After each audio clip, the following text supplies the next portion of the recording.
만남의 복을 경험한 사람. 오늘날 현대인들은 너무도 빠르게 변하는 변화의 시대에 살고 있기 때문에 마음들이 너무도 조급합니다. 그래서 기다릴 줄을 잘 모릅니다. 빨리 먹고 빨리 달리고 빨리 시작하고 빨리 끝내야 좋은 줄 압니다. 그래서 빠르고 편리하니까 느림의 미학을 알지 못하고 인내하며 견디는 법을 잊어버리고 살고 있습니다. 하지만 성경은 우리 그리스도인들의 삶을 빠름의 삶이 아니라 느림과 인내, 참음과 기다림의 삶이라고 분명히 가르치고 있습니다. 어디에 그런 말이 나올까요? 로마서 8장 25절 말씀 같이 한번 화면을 보고 읽어볼까요? 시작. 만일 우리가 보지 못하는 것을 바라면 참음으로 기다릴지니라. 보이지 않는 것, 우리 눈앞에 보이지 않는 것, 우리가 그것을 바라고 소망하면 반드시 참고 뭐 해야 한다고요? 기다려야 한다. 그렇게 말하고 있습니다. 용혜원이라고 하시는 분이 있습니다. 시인인 동시에 목사님이십니다. 이분이 지은 시 중에 기다림이라고 하는 시가 있습니다. 제가 한번 읽어볼까요? 어디나 기다림이 있네. 우리네 삶은 시작부터 기다리고 있다는 말로 위로받고 기다려달라는 부탁하며 살아가네. 봄을 기다림이 꽃으로 피어나고 가을을 기다림이 담스런 열매로 익어가듯 기다림은 고통, 멋, 그리움이지 않은가. 기다림은 생명, 희망이지. 우리네 삶은 기다림의 연속이네. 어느 날인가 기다릴 이유가 없을 때 떠나는 것이 아닌가. 우리네 가슴은 일생을 두고 기다림에 설레이는 것, 기다릴 이유가 있다는 것, 기다릴 사람이 있다는 것, 그것은 행복한 우리들의 이야기가 아닌가. 사람이 살아있다는 것은 무엇인가를 끊임없이 기다리고 있는 것입니다. 기다리는 것만큼 사람을 설레게 하고 살아있음을 느끼게 해주는 것은 없습니다. 그래서 끝이라고 하는 것은요, 더 이상 기다릴 것이 없고 기다릴 필요가 없다라는 것을 의미합니다. 사랑하는 성도 여러분, 여러분은 오늘 무엇을 기다리고 있습니까? 또 누구를 기다리고 있습니까? 요즘 여러분이 절실하게 소망하며 기다리고 있는 것은 무엇입니까? 기다린 것 자체도 중요하지만 그것보다 훨씬 더 중요한 것은 그 기다림의 내용, 기다림 안에 무엇을 채우고 기다리고 있느냐 하는 것이 훨씬 더 중요합니다. 오늘 본문 말씀에는 평생 동안 무엇인가를 기다렸던 기다림의 대가 한 분을 우리에게 소개하고 있습니다. 그 사람은 바로 시므온이라고 하는 나이 많은 노인입니다. 그 사람이 어떻게 생겼는지 화면을 통해 그림을 한번 볼까요? 자, 한번 보여주세요. 렘브란트라고 하는 유명한 화가가 있습니다. 이 사람의 마지막 작품이에요. 이 사람이 제일 마지막에 그린 작품의 주인공이 오늘 성경 본문에 나오는 시므온이라고 하는 사람을 그린 겁니다. 저 머리가 벗겨졌잖아요. 그죠? 나이도 많죠. 근데 저분이 기다리다가 드디어 그 기다림의 열매 만남을 경험한 거예요. 누굴 만났습니까? 아기 예수님, 성탄으로 오신 예수님을 만나고 그 예수님을 품에 안고 찬송하고 있는 그림입니다. 여러분 손을 한번 잘 보시기 바랍니다. 손이 어떤 모양인가요? 손이 이렇게 돼 있어요. 그죠? 이게 기도하는 손입니다. 이스라엘 사람들의 전통적인 기도, 우리는 요러고 하잖아요. 이 사람들은 손을 펼치고 하는데요, 지금 아기가 있기 때문에 아기를 이렇게 안고 하는 거예요. 여러분 이렇게 안아야 훨씬 쉬운데 지금 이렇게 안고 있는 거예요. 지금 내 기도 들어주셔서 감사합니다. 내 기다림 만남의 복으로 열매 맺게 해주셔서 감사합니다라고 하나님 앞에 찬송하며 기도하고 있는 그림입니다. 사도 바울이라고 하는 위대한 선교사가 있었는데 그 선교사의 서성의 이름이 누구냐 하면 가말리엘이라고 하는 사람입니다. 그런데 교회의 전성에 의하면, 역사에 의하면 이 가말리엘이라고 하는 사람의 아버지의 이름이 시므온입니다. 그래서 많은 성경학자들이 어쩌면 오늘 본문에 나오는 이 시므온이 가말리엘의 아버지 시므온이 아닐까, 이런 추측도 해봅니다. 알 수가 없습니다. 정확하지가 않습니다. 이 사람은 족보도 없어요. 어떤 배경이 있는지 성경은 전혀 이야기하고 있지 않습니다. 오직 한 가지, 이 사람은 누굴 기다렸다? 메시아를 기다렸다. 그 기다림을 그 인생 가운데 완성했다, 그렇게 말하고 있는 것입니다. 포로된 이스라엘 민족을 구원할 구속의 주로 오시는 메시아를 간절히 기다렸던 경건한 사람들 중에 한 사람이었습니다. 뿐만 아니라 그는 그 기다림이 만남이라고 하는 놀라운 복으로 이어지는 것을 경험한 사람입니다. 살아생전에 마침내 성탄으로 임하신 아기 예수 그리스도를 만나는 만남의 복을 받은 것입니다. 이게 인생이 얼마나 아름다운 인생인지 모릅니다. 기다렸는데 만난 거예요. 기다렸는데 복을 경험한 거예요. 그것처럼 귀하고 아름다운 인생이 어디 있겠습니까? 얼마나 그가 기뻤는지 오늘 본문에 보면 그 기쁨을 주체할 수가 없어서 하나님 앞에 찬송하고 영광을 돌리고 있습니다. 27절부터 32절 말씀에 그의 찬송이 나옵니다. 같이 한번 읽어볼까요? 시작. 성령의 감동으로 성전에 들어가매 마침 부모가 율법의 갈래대로 행하고자 하여 그 아기 예수를 데리고 오는지라. 시므온이 아기를 안고 하나님을 찬송하여 이르되 주제여 이제는 말씀하신 대로 종을 평안히 놓아 주시는도다. 내 눈이 주의 구원을 보았사오니 이는 만민 앞에 예비하신 것이요 이방을 비추는 빛이요 주의 백성 이스라엘의 영광이니이다. 얼마나 간절히 기다렸던지 그 기다림이 이루어지고 나니까 감격 어린 찬양을 하고 있는 것입니다. 그렇습니다. 기다리면 만남의 복을 누립니다. 특별히 하나님을 기다리는 자는 반드시 그 기다림의 기쁨과 대가를 누리게 되어 있습니다. 오늘은 대림절 마지막 주일인 넷째 주일입니다. 그리고 이 대림절 넷째 주일을 지나서 성탄절을 향하여 달려가고 있습니다. 이때 저와 여러분은 2000년 전에 오셨던 예수님을 다시 한번 또 한 번 기다려야 합니다. 동시에 다시금 재림의 주로 오실 우리 구주 예수 그리스도를 기다려야 합니다. 그런데 그 기다림은요, 미래에 이루어질 기다림으로 끝나는 것이 아니라 오늘을 살아가는 저와 여러분의 삶의 현장에 임하시는 예수 만남의 복, 우리의 문제를 해결해 주시고 우리의 상황 가운데 오셔서 역전과 반전을 시켜주시는 놀라운 그 기다림과 만남을 경험할 수 있어야 합니다. 성탄의 기쁨과 평화가 넘치는 놀라운 기다림과 만남의 복을 경험하는 이 한 주간이 되시기를 예수님의 이름으로 축원합니다. 자, 그렇다면 기다림이 만남이 될 때까지 어떻게 살아야 할까요? 메시아를 기다렸던 시므온이 성탄의 만남과 기쁨을 누릴 수 있었던 비결이 무엇일까요? 따라 하시겠습니다. 의롭고 경건한 삶으로 기다려야 합니다. 기다리는 사람은요, 기다릴 때 태도가 중요하다라는 거예요. 어떤 태도로 어떤 삶으로 기다려야 하느냐 하면 의로운 삶, 경건한 삶으로 기다려야 한다는 것입니다. 예를 들어 볼까요? 7, 80년대 중동 건설 붐이 일 때 수많은 남자들이, 가장들이 중동에 가서 열심히 돈을 벌었습니다. 그런데요, 한국에 있는 아내들이 두 가지를 기다렸어요. 하나는 뭘 기다렸을까요? 돈을 기다렸고요. 또 하나는 남편이 돌아오기를 기다렸습니다.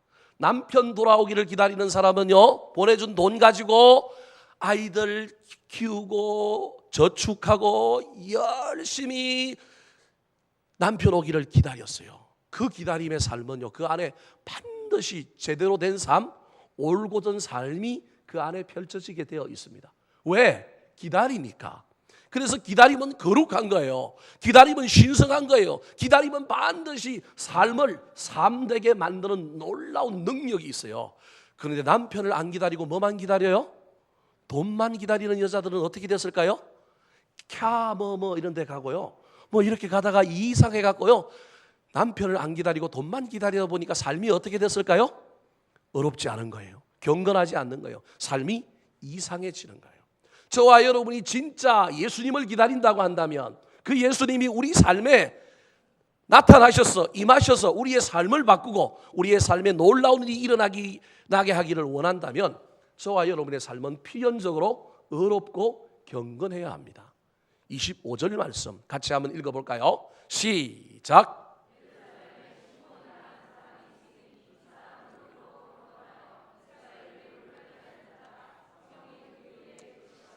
시므온을 소개하면서 첫 번째 의롭고 경건하다 그렇게 표현하고 있습니다. 여기서 의롭다라고 하는 말을 오해하면 큰일 납니다. 이 말을 윤리적이고 도덕적인 인간의 모습을 말하는 단어로 이해하면 큰일 납니다. 왜냐하면요, 저와 여러분은 윤리적이고 도덕적으로 삶을 살아갈 수 있는 존재들이 아닙니다.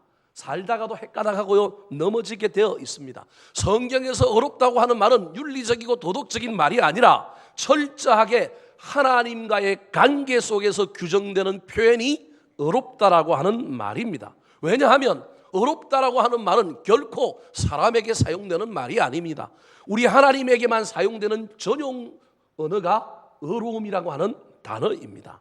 그런데 이 말이 사람들에게 사용될 때는 우리의 상태, 우리의 상황, 우리의 영적인 그러한 문제와 전혀 관계없이 하나님과 관계 속에서 내가 하나님으로부터 의롭다 여김을 받았다라고 하는 말이 의로운 겁니다.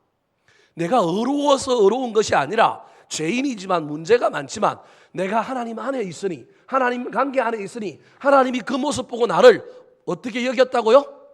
의롭게 여기셨다, 그런 말입니다. 이것을 신학적으로 칭의 그렇게 이야기합니다. 여러분, 이게 얼마나 중요한지 모릅니다. 살아오면 어려울 수 없지만 하나님과 관계를 맺으면, 하나님 안에 있으면, 하나님께 가까이 가면, 예배하고 기도하는 가운데 들어가면 저와 여러분이 의로운 제물이 됩니다. 저와 여러분이 의로운 사람이 되는 것입니다. 그런데 이 의로움은 놀랍게 무엇을 바꾸느냐 하면 저와 여러분의 삶을 바꾸게 되어 있습니다. 의로움이 하나님과의 관계를 통하여 이루어지는 것이라고 한다면 경건은 하나님 앞에서 의로운 자의 모습으로 살아가는 것을 말합니다. 내가 하나님께 가까이 갔더니 하나님께서 나를 어렵게 여겨주심으로 말미암아 그 은혜 때문에, 그 받은 놀라운 은총 때문에 내 삶이 어떻게 바뀌었다고요? 경건하게 바뀌었다, 그렇게 말합니다. 즉 시므온은 지금 메시아를 기다리고 있었는데 아무 일도 하지 않고 기다린 것이 아니라 철저하게 하나님 안에 있었다라는 것입니다. 예배와 기도의 삶으로 하나님과 관계를 맺으며 하나님 안에 있을 때 그의 존재는 의로운 존재가 되었을 뿐만 아니라 그의 의로움은 사람들과 관계의 영역에서 경건함으로 나타나고 증명되었다. 즉 시므온은 하나님과의 관계를 말하는 신앙생활과 사람들과의 관계를 말하는 사회생활이 조화를 이루고 기다림 속에 영적인 성숙과 진보와 변화가 일어난 삶을 살았다라고 성경이 우리에게 말하고 있는 것입니다. 그렇습니다. 기다림은 사람을 성장시키고 성숙시킵니다. 사람을 변화시킵니다. 하나님 안에 있게 하고 사람들에게는 경건이라고 하는 거룩한 영향력을 끼치게 할 뿐만 아니라 영육이 조화를 이룬 사람으로 만들게 되는 것입니다. 그러므로 성장과 성숙, 조화가 없는 기다림은 잘못된 기다림입니다. 문제는 한 개인의 삶을 의롭고 경건하게 만들 뿐만 아니라 기다림은 반드시 개인의 영역이라고 하는 그 지평을 뛰어넘어서 더 큰 영역으로 반드시 나아가게 합니다. 오늘 본문에도 이 시므온에게 개인의 차원을 넘어서는 또 다른 놀라운 이야기가 25절에 기록되어 있습니다. 같이 한번 읽어볼까요? 25절 다시 한번 읽어보겠습니다. 시작.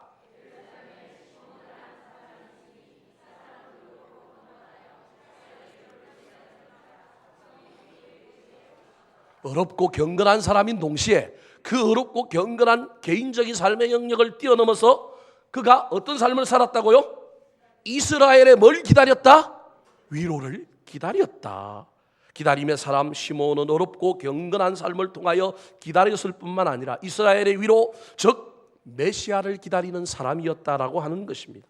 나라와 민족의 아픔을 가슴에 품고 민족의 미래를 위하여 기도하며 그 응답을 사모했던 역사적이고 애국적인 신앙인이 바로 시므온이었습니다. 식민지 백성으로 포로 생활을 감당하느라고 자신의 삶도 지치고 고단했지만 개인주의와 자기 유익의 삶을 넘어 나라와 민족을 가슴에 품은 역사적인 사람, 그리고 공동체를 가슴에 품고 그 아픔을 치유하며 회복시키는 아름다운 하늘의 위로를 구하며 기다렸던 사람이 바로 시므온이라고 하는 것입니다. 사랑하는 성도 여러분, 여러분은 지금 무엇을 기다리고 있습니까?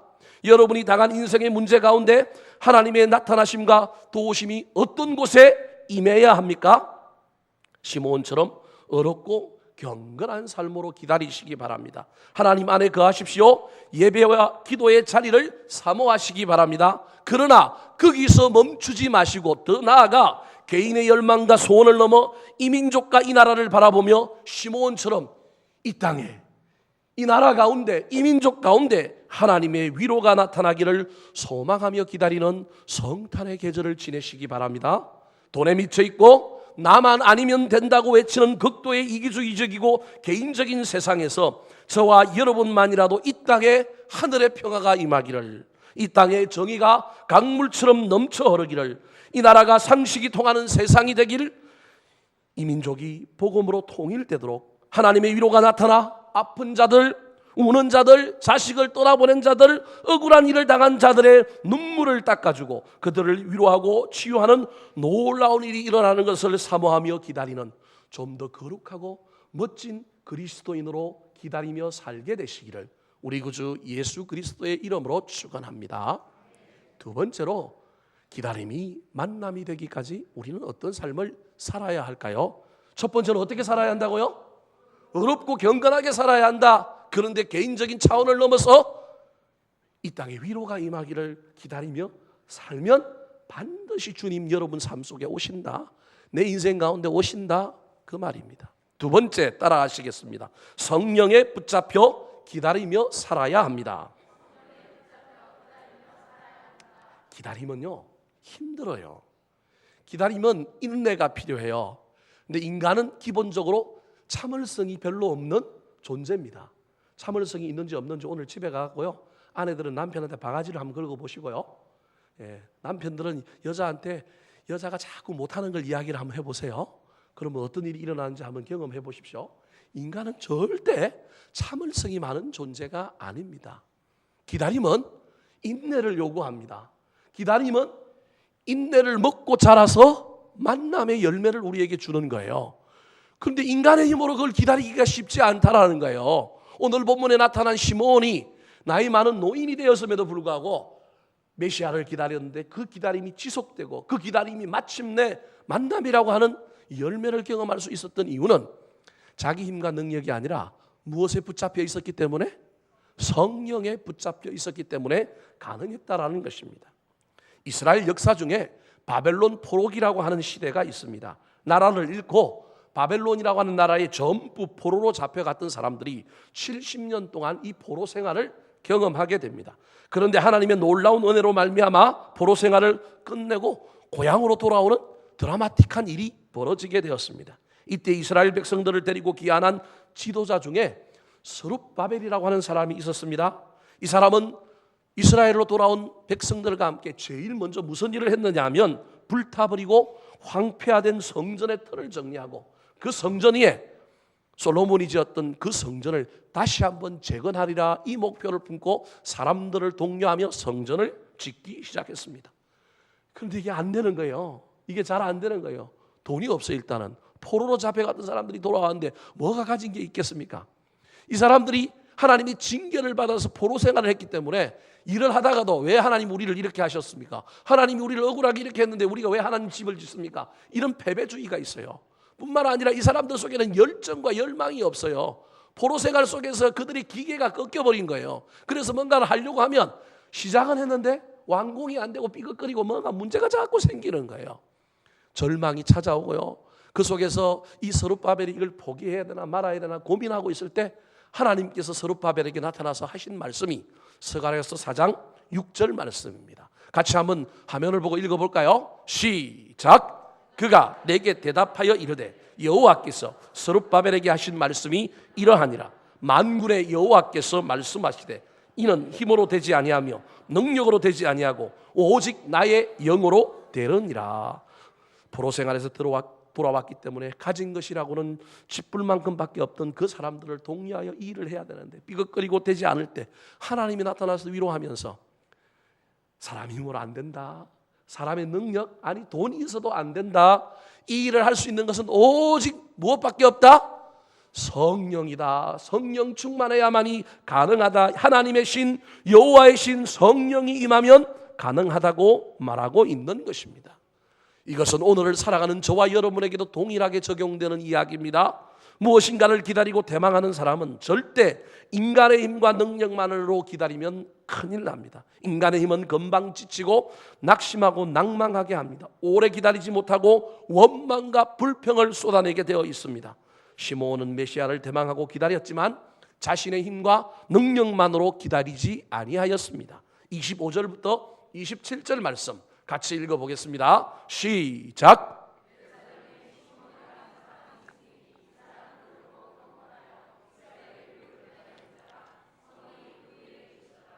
그가 주의 그리스도를 보기 전에는 죽지 아니하리라 하는 성령의 지시를 받았더니 성령의 감동으로 성전에 들어가매 마침 부모가 율법의 갈래대로 행하고자 하여 그 아기 예수를 데리고 오는지라. 25절부터 다시 한번 볼까요? 전부 성령의 이야기가 저기 있습니다. 성경은 시므온을 소개할 때 그냥 소개하지 않고요, 성령과 그를 연관지어서 소개하고 있습니다. 25절에 보니까 성령이 그의 위에 있었다, 계셨다라고 이야기합니다. 이건 성령의 임재를 의미합니다. 26절에는 성령의 지시를 받았다. 임재뿐만 아니라 성령의 계시가 그에게 있었습니다. 27절은 성령의 감동으로 성전에 들어갔다. 성령님의 인도가 있었다라는 거예요. 성령의 임재, 성령의 계시, 성령의 인도함을 따라갔더니 마침내 그 기다림이 열매를 맺어서 누굴 만났다?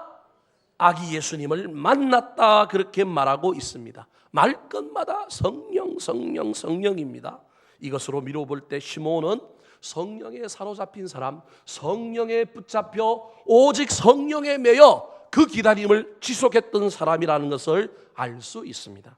우리 믿는 사람들 중에는요, 시므온처럼 이렇게 성령에 사로잡힌 사람이 있는가 하면 때로는 악한 마귀에게 사로잡힌 사람들도 있습니다. 악한 마귀는 교회 밖에만 있는 것 같죠? 세상 사람들에게만 역사하는 것 같죠? 그렇지 않습니다. 우리 안에도요, 교회 안에도요, 악한 마귀에 사로잡힌 사람이 있을 수 있습니다. 그 대표적인 예가 누구일까요? 예수님의 제자 중에 가룟 유다. 제자인데요, 예수님 따라다니는데 3년 동안 따라다니는데 그 마음 중심에 성령이 있는 것이 아니라 악한 마귀가 그를 지배하고 그를 장악하고 있었다라는 것입니다. 요한복음 13장 2절 말씀 같이 읽어보겠습니다. 시작. 마귀가 벌써 시몬의 아들 가룟 유다의 마음에 예수를 팔려는 생각을 넣었더라. 영적인 차원에서 보면 진공 상태는 없습니다. 아무것도 들어있지 않는 상태는 없다라는 겁니다. 무엇인가 비어져 있으면 그 안에는 반드시 채워지게 되어 있습니다.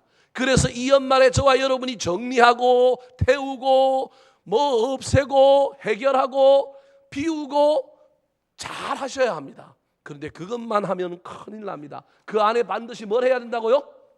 채워야 합니다.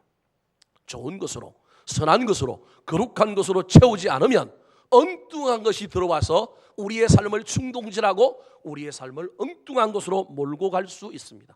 마태복음 12장 45절에 보면 그래서 이런 이야기가 있지 않습니까? 한 사람이 귀신이 들렸는데 그 귀신 들린 그 사람의 마음속에 귀신이 사는데 너무 막 자기 사는 집이 어지러워요. 너무 정신없어요. 쓰레기 천국이에요. 지가 그렇게 만들어 놓고 지가 저도 싫어하는 거예요. 그래서 이 집 버리고 다른 집 좀 찾아야 되겠다 싶어서 그 사람에게서 떠나서 자기가 거처할 곳을 다른 데를 찾아 떠난 거예요. 귀신이 떠나버렸으니까 아이고 잘됐다 싶어서 이 사람이 그 집을, 마음의 집을 깨끗이 청소를 했어요. 청소를 했으면 새 가구를 갖다 놓고요, 뭐 이래야 되는데 아무것도 채워놓지 않고 깨끗하게 비워만 놓은 거예요. 청소만 해놓은 거예요. 이 귀신이 자기가 거할 곳을 찾아 여러 군데로 다니다가 있을 만한 곳이 없어요. 그래서 옛날 살던 집에 와서 문을 삐끔 열고 쳐다보니까 어떻게 돼 있어요? 청소가 깨끗하게 잘 돼 있는 거예요. 옛날에는 자기 혼자 살기도 조금 비좁았는데 청소가 잘 돼 있으니까 여러 명이 살 수 있거든요. 그래서 친구들을 데리고 왔어요. 귀신 7명이 청소해 놓은 집에 살았더라. 그게 마태복음 12장 45절에 말씀입니다. 연말에 비우십시오. 청소하십시오. 버리시기 바랍니다. 그런데 버리기만 하면 안 됩니다. 뭐 해야 된다고요? 채워야 합니다. 그래서 여러분 12월 31일 날 다른 사람들처럼 정동지에 해보러 가지 말고요. 송구영신 예배 와고 채우십시오. 이 송구영신 특별 새벽기도에 나와서 비우고 버리고 채워야만이 저와 여러분이 성령에 붙잡혀서 2016년 하나님 앞에 멋지게 달려감으로 우리가 기다리는 것을 만날 수 있다는 사실을 잊어버리지 마시기 바랍니다. 사랑하는 성도 여러분, 저와 여러분의 기다림의 삶은 어떠한 삶입니까? 어떤 힘으로 그 기다림을 지속하고 있습니까? 혹시 내 힘으로 그 기다림을 지속하고 있지는 않습니까? 그 기다림 속에 우리의 열망이나 욕심, 우리의 열심과 나의 능력으로만 채우면 큰일 납니다. 금방 지치고 낙심하게 될 것입니다. 하나님을 만나고 은혜를 경험하고 응답과 열매를 맛보기 전에 시험 들거나 포기하는 일이 일어나게 될 것입니다. 내 힘과 내 능력, 내 열심이 아니라 성령으로 충만하고 가득 채우시기 바랍니다. 시므온처럼 성령에 붙잡히고 성령에 사로잡혀 성령의 임재를 경험할 뿐만 아니라 성령의 계시를 따르고 성령의 인도하심을 따라 나아가면 마침내 성탄의 주인공인 예수님을 만나고 기다림 끝에 있는 예비하신 하나님의 놀라운 은혜와 복을 경험하는 저와 여러분의 남은 생애가 되시기를 예수님의 이름으로 축원합니다. 세 번째, 기다림이 만남의 복이 되기까지 어떻게 살아야 할까요? 첫 번째, 어떻게 살아야 한다고요? 어렵고 경건하게 기다리자.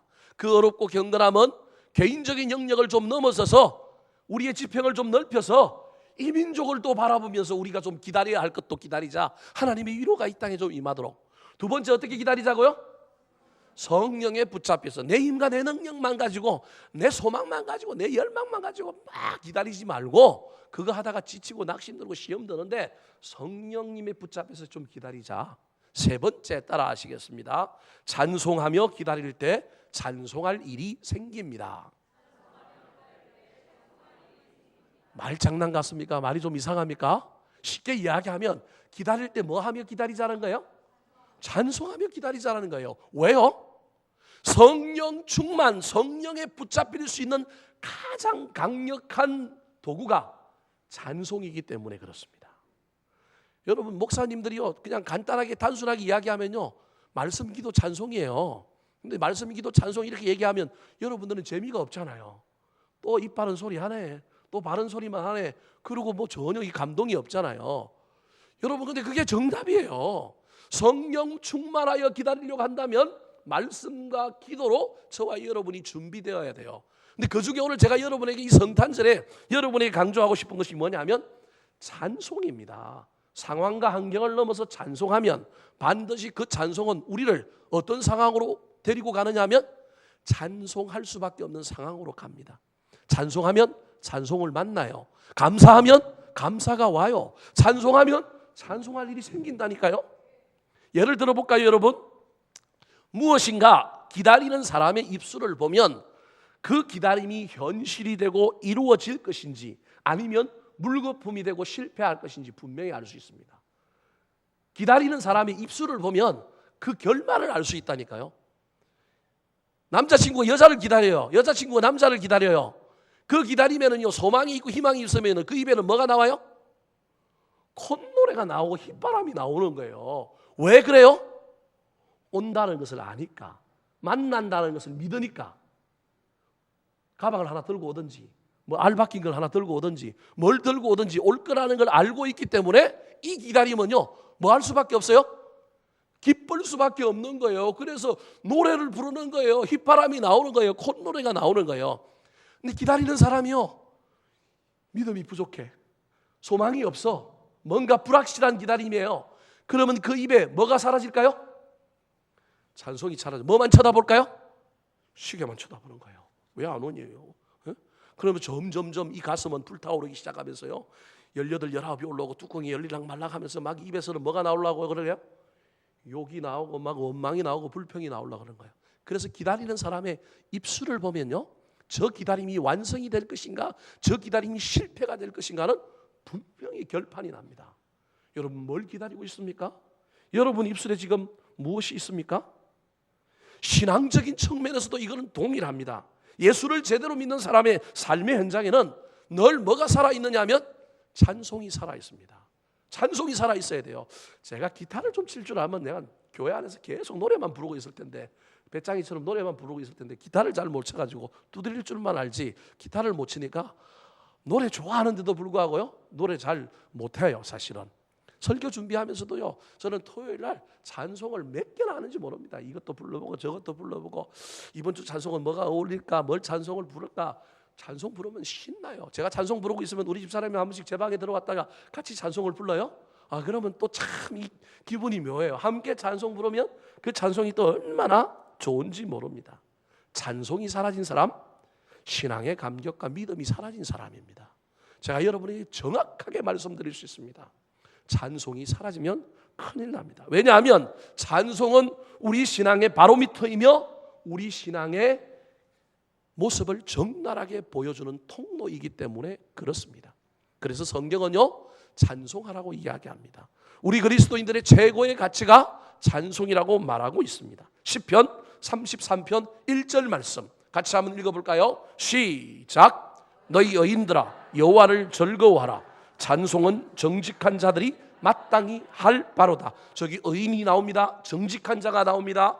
의인과 정직한 자는 예수 믿는 사람이라고 생각하면 쉽습니다. 예수 믿는 사람, 믿는 자들이라고 한다면 그들이 마땅히 해야 할 것이 뭐라고요? 찬송이라는 거예요.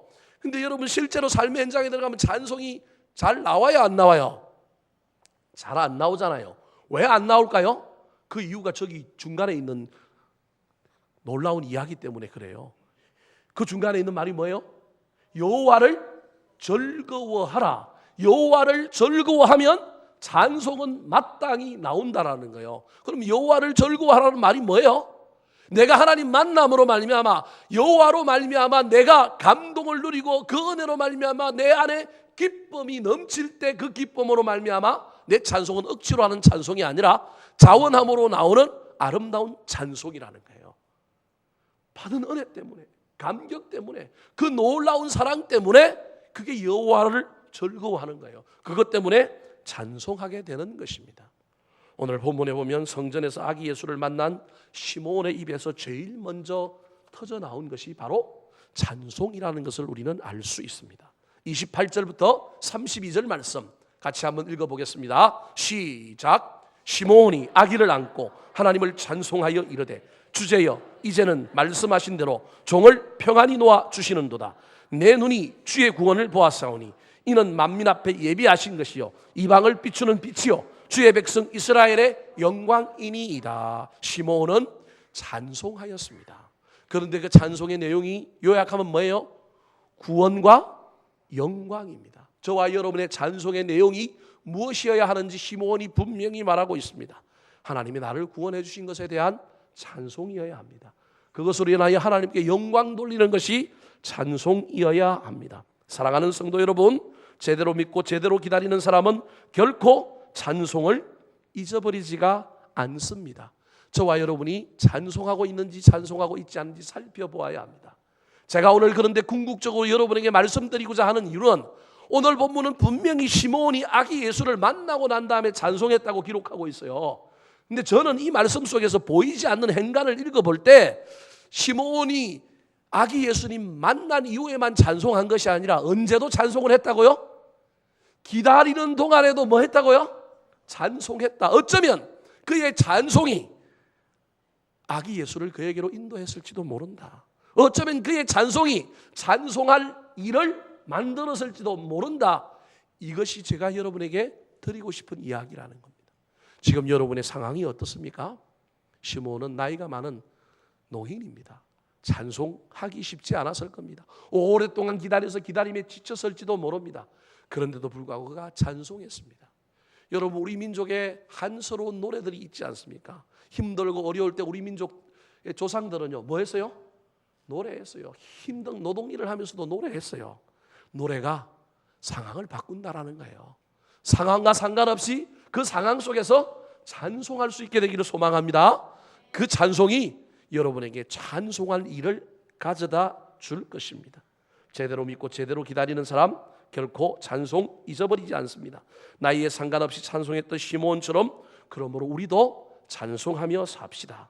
찬송할 때 성탄으로 찾아오시는 놀라운 하나님 만나게 될 것입니다. 찬송할 때 인생의 역전과 반전으로 찾아오시는 하나님을 만나게 될 것입니다. 찬송할 때 이풍랑 인연하여 더 멀리 가고 더 빨리 가게 하시는 하나님 만나게 될 것입니다. 찬송할 때 합력하여 선을 이루는 놀라운 하나님을 만나게 될 것입니다. 찬송함으로 이 놀라운 일을 경험하는 저와 여러분이 되시기를 예수님의 이름으로 축원합니다. 말씀을 마치려고 합니다. 신앙생활 하는 것은 기다리는 것입니다. 기다리는 것이 곧 믿음이고 기다림이 확신이고 구원입니다. 그러므로 제대로 된 신앙인은 기다림을 포기하지 않습니다. 기다림을 포기하지 않는 것이 그 사람이 가진 신앙의 힘이요 능력입니다. 여러분 지금 무엇을 기다려야 합니까? 지극히 개인적이고 이기적인 것도 좋습니다. 포기하지 말고 기다리시기 바랍니다. 주님을 기다리고 넘어서서 주의 위로를 기다렸던 시므온처럼 이 나라와 이 민족을 바라보면서도 기다려야 할 것들을 기다리는 애국자들이 되시기 바랍니다.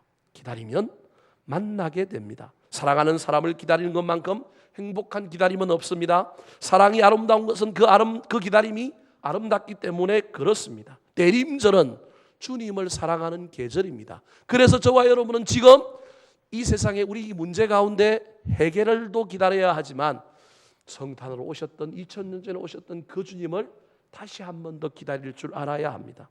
이 세상에서 가장 거룩한 기다림은 지금도 살아 역사하시는 우리 구주 예수 그리스도를 기다리는 것입니다.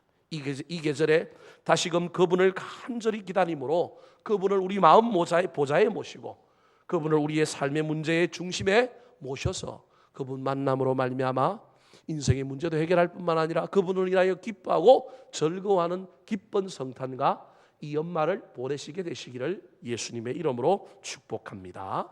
따라 하시겠습니다. 기다림과 만남의 복을 경험한 사람, 어렵고 경건한 삶으로 기다려야 합니다. 성령에 붙잡혀 기다리며 살아야 합니다.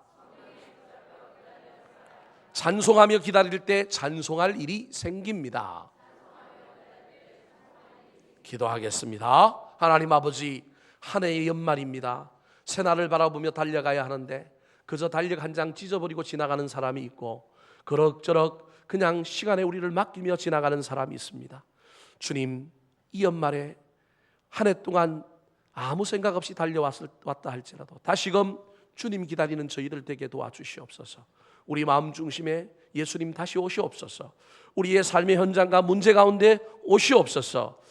어렵고 경건한 삶으로 기다릴 뿐만 아니라 성령에 붙잡혀 기다릴 때 마침내 주님 만나 인생의 역전을 경험하고 신앙이 새로워지고 다시금 우리 주님께서 베풀어 주시는 놀라운 은혜를 경험하는 저희들 되게 도와주시옵소서. 문제와 상황을 바라보면 현실을 바라보면 눈물밖에 나오지 아니하여 이 기다림을 포기하고자 하는 사람들이 있습니까?